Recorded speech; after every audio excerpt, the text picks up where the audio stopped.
2026-27 విద్యా సంవత్సరం ప్రారంభమైంది. ఒక్కసారిగా సామాన్య కుటుంబాలపై మోత మోగుతుంది. విద్యార్థులను పాఠశాలలకి పంపించాలంటే ప్రైవేటు కళాశాల, ప్రైవేటు పాఠశాలల్లో బుక్స్ల పేరుతోటి అధిక ఫీజులతోటి సామాన్యుడి యొక్క నడుము విరిగిపోయేటట్టుగా మోత మోగుతుంది. దీనిపైన విద్యార్థి సంఘాలు ఆగ్రహం వ్యక్తం చేస్తున్నాయి.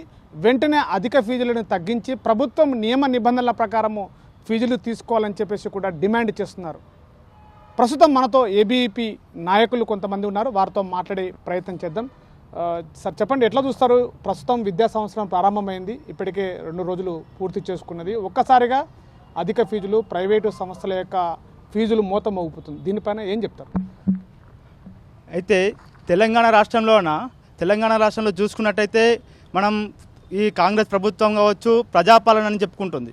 ఈ ప్రభుత్వం తెచ్చుకున్నప్పుడు ఈ రేవంత్ రెడ్డి మనకు మాట ఇచ్చాడు, ఫీజు నియంత్రణ చట్టం తీసుకొస్తాం, ఈ ఫీజులు తగ్గిస్తామని చెప్పారు. అయితే ఈ రేవంత్ రెడ్డి ఇప్పుడు పాఠశాలలు చూసుకున్నట్టే, ప్రైవేటు కార్పొరేట్ పాఠశాలలు చూసుకున్నట్టయితే లక్షల ఫీజులు వసూలు చేస్తూ ఉన్నారు. వేల బుక్స్ అమ్ముతూ ఉన్నారు. ఇంత అమ్ముతున్నా సరే ఇంతవరకు విద్యాశాఖ అధికారులు వాళ్ళు ఏం చేస్తున్నారు? ఇంతవరకు తనిఖీలు చేయడం లేదు. తనిఖీలు చేయకుండా వాళ్ళు అమ్ముతున్నా సరే వీళ్ళు ఇంకాలో ఉండి నడిపిస్తారు అనేది ఒకటి మాకు అనుమానం తలెత్తా ఉంది. తల్లిదండ్రులు చాలామంది మా ఆఫీసులకు వస్తూ ఉన్నారు, ఇట్లా వేలకు వసూలు చేస్తారు, ఖచ్చితంగా ఈయన కొనాలని చెప్పి డిమాండ్ చేస్తూ ఉన్నారు. మేము బయట కొంటే కూడా కొననీయట్లేదు అని చెప్పేసి మా ఆఫీస్కి వచ్చి మరి మాకు చెప్పడం జరుగుతూ ఉంది. అయినా సరే ఇది విషయాన్ని మేము ఎంఈఓ గారి దృష్టికి కావచ్చు, డిఓ గారి దృష్టికి తీసుకెళ్ళినా సరే వాళ్ళకి ఫోన్ చేస్తే సరే మేము రాము, మీరు ఏం చేసుకుంటారు చేసుకోండి అని చెప్పేసి అనే తీరులో వ్యవహరిస్తూ ఉన్నారు. అంటే ఇంత జరుగుతూ ఉన్నా అంటే ఎంఈఓలు కావచ్చు, డిఓలు కావచ్చు, ఈ ప్రైవేటు కార్పొరేట్ వ్యవస్థలకు పాఠశాలలకు తొత్తులుగా మారి మీరు కమిషన్లకు లోబడి ఏమైనా చేస్తున్నారు అనేది మాకు ప్రశ్న అనేది మాకు తలెత్తా ఉంది. అయితే మొన్న చూసుకున్నట్టే తమిళనాడులో ఇప్పుడు విజయ్ వచ్చిండు, మొన్న వచ్చి 6 నెలలు కూడా కాలేదు. అక్కడ ఫీజు నియంత్రణ చట్టం తీసుకొచ్చి ఒక ఫీజులు ఇంతే ఉండాలని చెప్పి ఒకటి తీసుకురావడం జరిగింది. అయితే 2.5 సంవత్సరాలు అవుతున్నాయి. ఈ రేవంత్ రెడ్డి పాలమూరు బిడ్డ అని చెప్పుకున్నాడు. అయితే మన పాలమూరు బిడ్డ అని చెప్పి మనం గెలిపించుకుంటే ఇప్పుడు పాలమూరు పరువు ఇజ్జత్ పరువు వ్యవహారాలు చేస్తున్నాడు అన్న. ఫీజు నియంత్రణ చట్టం తీసుకురాకుండా మొన్న ఫీజు రిమర్స్మెంట్ విషయంలో జీవో నెంబర్ 8-9 తీసుకొచ్చి పిల్లలతోనే ముక్కుపిండి ఫీజులు కట్టే విధంగా వ్యవహరిస్తూ ఉన్నాడు. అయితే ఫీజు రిమర్స్మెంట్ చట్టం జీవో నెంబర్ 8-9లో ఏం చెప్పారంటే, అయితే మీకు అకౌంట్లో డబ్బులు వేస్తాం, వారం రోజుల డబ్బులు మళ్ళీ తిరిగి ఇవ్వకపోతే రెవెన్యూ రికవరీ యాక్ట్ కింద విద్యార్థులపై కేసులు వేస్తాం అని చెప్తా ఉన్నారు. అంటే విద్యార్థులు ఏమన్నా ఇంతవరకు అయితే ఏమంటారు ఉగ్రవాదులా అని చెప్పేసి ఏబీపీ మిమ్మల్ని ప్రశ్నిస్తూ ఉంది. అంటే మీరు వాళ్ళని కట్టాలి, మేము తర్వాత వేస్తాం, మీరు వేస్తారా లేదో కూడా తెలియదు. ఇంతవరకు ఫీజు రిమర్స్మెంట్ 11,000 కోట్లు పెండింగ్లో ఉన్నాయి, అవే వేయలేదు. మీరు జీవో నెంబర్ 8-9 తీసుకొచ్చి మాకు ఏ విధంగా ఫీజులు వేస్తారని చెప్పేసి మేము ఏపీ నిన్ను ప్రశ్నిస్తూ ఉంది.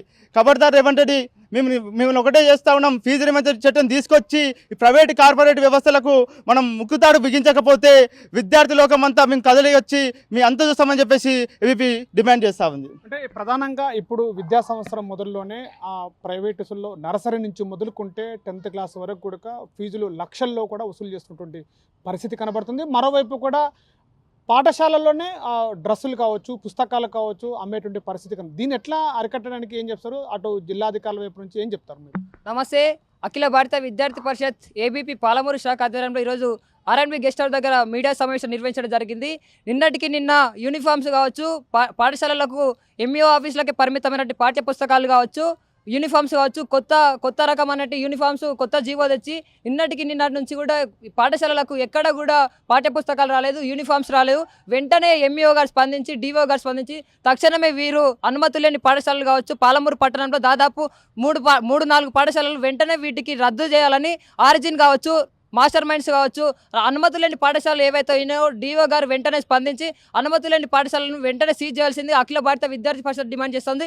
లేని ఎడల అఖిల భారత విద్యార్థి పరిషత్ పెద్ద విద్యార్థి ఉద్యమానికి శ్రీకారం చుడుతుంది. తక్షణమే మంత్రి వాగ్రి సిఆర్ గారు ఉన్న సొంత నియోజకవర్గం కావచ్చు, మక్తల్ కాన్స్టిట్యుయెన్సీలో దాదాపు నారాయణపేట జిల్లాను కోజ్గి కావచ్చు, మద్దూరు కావచ్చు, కొత్తపల్లి గ్రామాలని పైలట్ ప్రాజెక్టుగా ఎంచుకున్నటువంటి నూతన మెను ఏదైతే ఉందో వీటిని పకడ్బందీగా కావచ్చు, మెను ప్రకారం విద్యార్థులకు నాణ్యమైన భోజనం కావచ్చు దాన్ని అమలు చేయాలని అఖిల భారత విద్యార్థి పరిషత్ డిమాండ్ చేస్తుంది.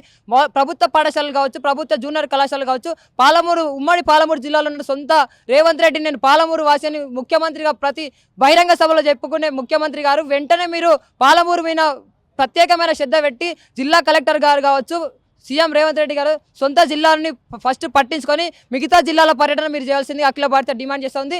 లేని ఎడల గత కేసీఆర్ ఏదైతే గతి పట్టిందో బిడ్డ పతనం పాలమూరు నుండే మొదలైంది. ఖబర్దార్ రాష్ట్ర ప్రభుత్వమా. అంటే ప్రధానంగా ప్రైవేట్ పాఠశాలలో ఇప్పటికే కొన్ని పాఠశాలలకి అనుమతులు లేవు, కానీ బ్రాంచీలుగా పెరిగిపోతున్నాయి. మరోవైపు కూడా అధికారుల యొక్క పరిశీలన కూడా లేకపోవడం, మొదటిసారిగా ఇప్పుడు ఫీజులు కూడా ఒక మోత మోగిపోతుంది. దీన్ని ఎట్లా చూస్తారు మీరు? నమస్కారం. ఈరోజు గత ప్రభుత్వానికి ఈ ప్రభుత్వానికి ఉన్న తేడా ఏంటంటే, ఆయన దొడ్డి ద్వారా అయ్యిండు, ఆయన గెస్ట్ హౌస్ ద్వారా అయ్యిండు, ఈయనేమో ఫామ్ హౌస్ ద్వారా అవుతుండు. అట్లా ఉంటుంది. ముఖ్యంగా ఈరోజు పాఠరంగంలో చూసుకున్నట్టయితే ఒక్క స్కూల్ పర్మిషన్ తీసుకొని దానికి 5 నుంచి 6 బ్రాంచులు పెట్టి విద్యార్థులని కేవలం 40 సీట్ల కెపాసిటీ ఉండాల్సిన స్కూళ్ళలో 80 నుంచి 90 మంది గొల్లరన్ మందగా పెట్టినట్టు పెట్టారు.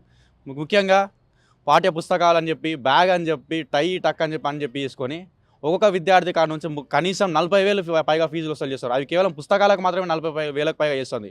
ప్రస్తుతం ఈ విషయంపై ఇక్కడ ఉన్న లోకల్ డిఓ గారికి ఎంఈ గారికి చెప్పినప్పటికీ కూడా మాకు ఎలాంటి చెప్పకూడదు, మేము ఏం చేయమని చెప్పి చెప్తున్నారు. అంటే ఈ లోకల్ ఉన్న ఎంఈఓ డిఓలు కూడా ఆ కార్పొరేట్ సంస్థలకు తొత్తులాగా మారి పనిచేస్తున్నాయని చెప్పి ఇప్పుడు అఖిల భారత విద్యార్థి పరిషత్కి మాకు డౌట్లు వస్తున్నాయి. ముఖ్యంగా ఫీజులో చూస్తే ఎల్కేజీ పిల్లని కానీ చూసుకుంటే 60,000 ఫీజు ఉన్న దుస్థితి ఈరోజు.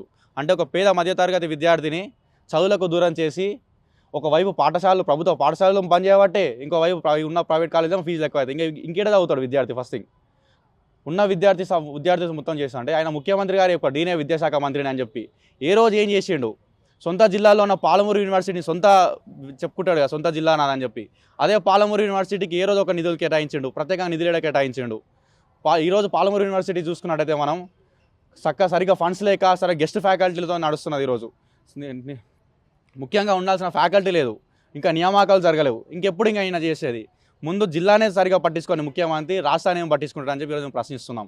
అదేవిధంగా విద్యా సంస్థల దగ్గరికి వస్తే ఇదే ముఖ్యమంత్రి నాకు తెలిసినంత ఇంకేముంది అని చెప్తాడు, గొప్ప గొప్ప మాటలు చెప్తాడు. మరి ఇంకా ఏడవుతుంది? ఇంకా ఉన్న పాఠశాలన్నీ బంద్ చేసుకుంటూ పోతే చిన్న స్కూళ్ళన్నీ బంద్ చేసుకుంటే ఇంకెక్కడ అవుతా అని చెప్పి ప్రశ్నిస్తున్నాం. ఇదే ముఖ్యమంత్రి నాకు తెలిసినంత ఇంకేముంది అని చెప్తాడు, గొప్ప గొప్ప మాటలు చెప్తాడు. మరి ఇంకా ఏడవుతుంది? ఇంకా ఉన్న పాఠశాలన్నీ బంద్ చేసుకుంటూ పోతే చిన్న స్కూళ్ళన్నీ బంద్ చేసుకుంటే ఇంకెక్కడ అవుతా అని చెప్పి ప్రశ్నిస్తున్నాం.